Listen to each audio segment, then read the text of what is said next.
British వాళ్ళ మీద పోరాడిన వాళ్ళల్లో రాణి లక్ష్మీబాయి ఉందా లేదా అంటే మనకు అసలు టెక్స్ట్ బుక్కుల్లో బ్రిటిష్ వాళ్ళ మీద పోరాడిన వాళ్ళందరినీ దొంగలుగా, బ్రిటిష్ వాళ్ళను గొప్పవాళ్ళుగా చూపించారు. అదే చరిత్ర చదువుకుంటున్నాం. అలాగే ఈ దేశం మీద దండయాత్రలు చేసిన రాజులను గొప్పవాళ్ళుగా, ఎదిరించిన రాజుల్ని చేతకాని వాళ్ళుగా చూపించారు. అయ్యే చదువుకున్నాం. ఇప్పుడు కాస్త చరిత్రకి సంబంధించిన అంశాలు వెలుగులోకి తీసుకొచ్చే ప్రయత్నం చేస్తున్న నేపథ్యంలో 1926 నుంచి 2014 మధ్యలో 88 ఏళ్ల పాటు కాంగ్రెస్ పార్టీకి సంబంధించినటువంటి అంటే ఈ అమెరికన్ న్యూస్ పేపర్ వాళ్ళు పసిగట్టారు. కాంగ్రెస్ పార్టీ వాస్తవంగా 1885లో స్టార్ట్ అయింది. వాళ్ళు ఆ పార్టీ పెట్టిన తర్వాతనే ఝాన్సీ రాణిబాయి పోరాటం అన్నటువంటిది, రాణి లక్ష్మీబాయి పోరాటం జరిగింది అన్నటువంటిది కూడా కాంగ్రెస్ పార్టీ పాఠ్య పుస్తకాల్లో పెట్టలేదు.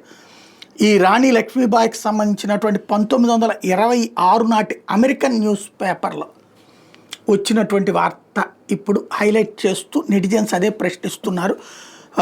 ఆనాడే పోరాడితే కూడా అంటే అలాంటి సమరయోధుల గురించినటువంటి విషయాలు బయటికి తెలియని లేదు, చరిత్రని దాచేశారన్నటువంటి పాయింట్ రైజ్ చేస్తున్నారు.